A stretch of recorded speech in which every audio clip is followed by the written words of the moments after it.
将为第6次北伐的第2年，曹魏朝廷再次发生政变，最终司马师废除了曹芳，另立曹髦为帝，致使冠丘俭和文钦反叛。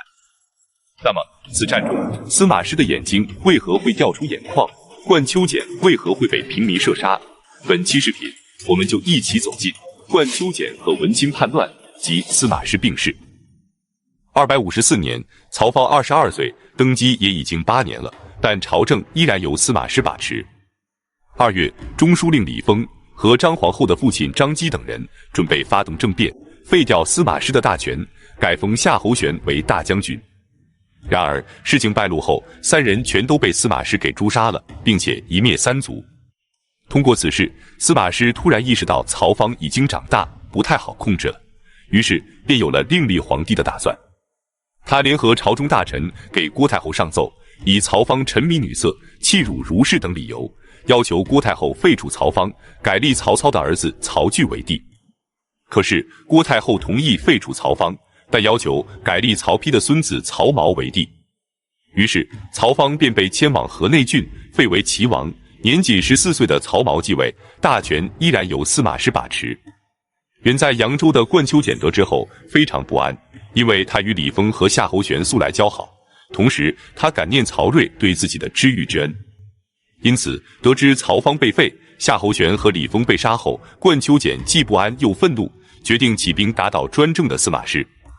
扬州刺史文钦得知后积极响应，但冠丘俭有些犹豫，没有立即开始行动。这时身在洛阳的长子冠丘殿写信鼓励父亲起兵，冠丘俭这才下定决心，决定与司马师拼死一搏。255年正月，他派人前往豫州和兖州，准备联合镇南将军诸葛诞和兖州刺史邓艾共同起兵。结果诸葛诞和邓艾不仅没有响应，还斩杀使者，连忙向司马师告密。既然计划已经泄露，他们便决定提前举兵。他们将淮南的所有将领和官吏全都召集到寿春城内，然后在城西筑坛歃血盟誓，淮南2叛正式拉开了序幕。随后，冠丘俭和文钦亲率6万精锐渡过淮河，准备速战速决，直抵洛阳。寿春和合肥防线历来是魏国的军事重心，淮南大军也都是由骁勇善战的老兵和精锐士卒构成，所以他们一路破关拔城，势如破竹，很快便来到了乐嘉，即今天的河南省商水县东。然而他们却在这里遭到了守军的顽强抵抗，而且邓艾率领泰山郡的兵马也日夜兼程地赶来增援乐嘉，使城防更加坚固，一时难以攻克。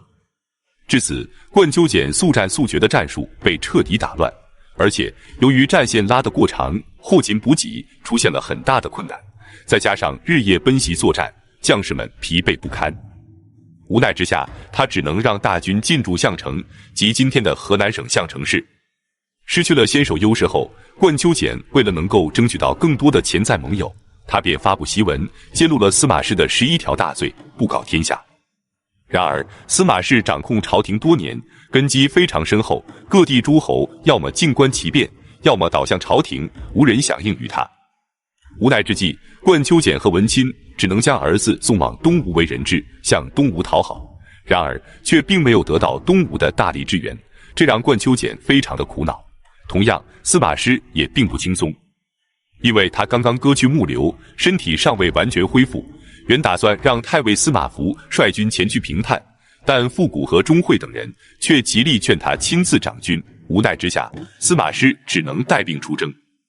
接着他让监军王基率军先行，将大军驻扎在南顿，监视冠丘俭和文钦的动态，命令诸葛诞率领豫州的兵马立即进攻寿春，命令胡遵率领青州和徐州的兵马斜出桥线，截断叛军从项城回归寿春的退路。不多时，司马师便率领大军到达汝阳，即今天的河南省商水县。然后他命令各路大军只可坚守，不得与叛军交战。由于叛军的将士大多都是北方兵，他们担心家人会受到牵连，于是军心开始涣散，纷纷投降司马师，只有淮南的将士愿意继续跟随。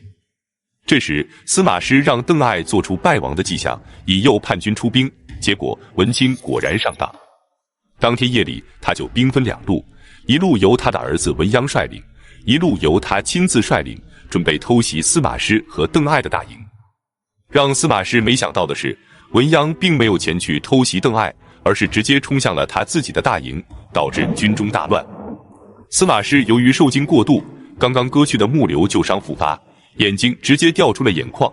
为了不让军心动摇，他咬着被子不让自己出声，结果被子都被他咬破了，将士们才没有察觉到他的伤情。文鸯则继续击鼓喧闹，大声喊叫着司马师的名字。然而文鸯鼓噪了一夜，却一直没有等来自己的父亲文钦。天明后，他只能撤军而还。这时尹大木对司马师说，文钦上了冠秋俭的当，才起兵反叛的，我当年深受他的信任，所以恳请让我前去劝降文钦。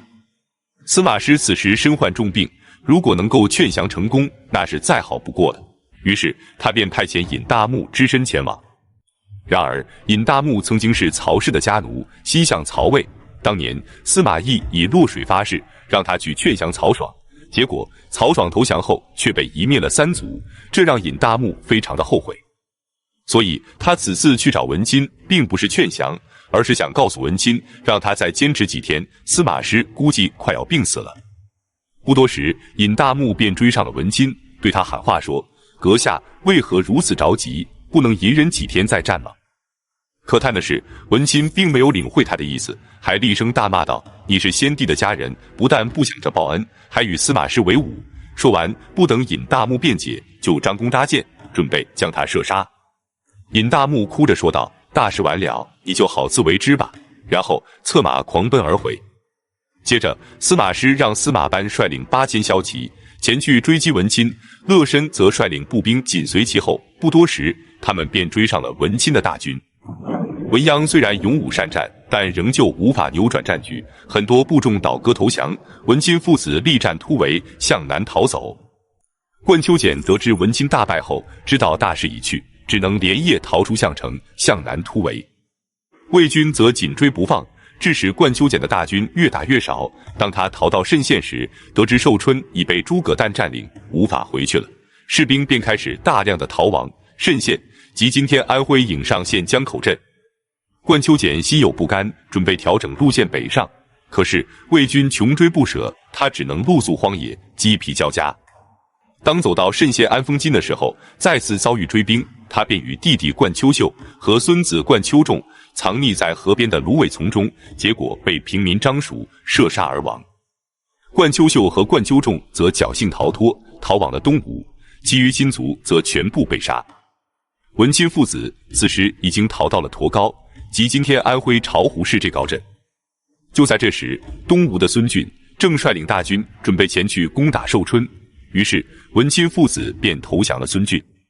孙峻本打算继续攻打寿春，得知寿春已被诸葛诞攻占后，便撤兵而回了。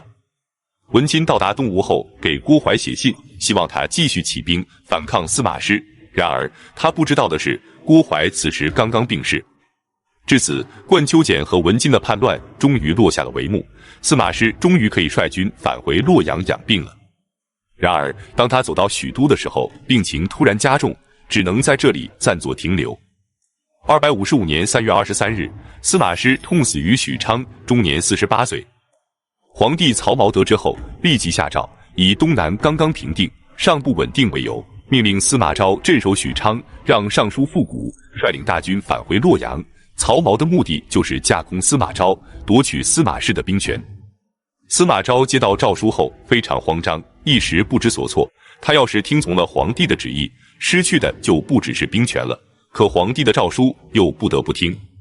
然而让曹髦没有想到的是，傅古其实是司马氏的亲信，他与钟会商量对策，钟会便告诉他，可以给皇帝上表说，由于司马氏暴毙，导致军心动荡，只有让司马昭一同返回，才能稳定军心。这个理由，朝廷一定难以拒绝。就这样，钟会轻松地化解了司马昭的危机，使司马昭可以顺利地返回洛阳。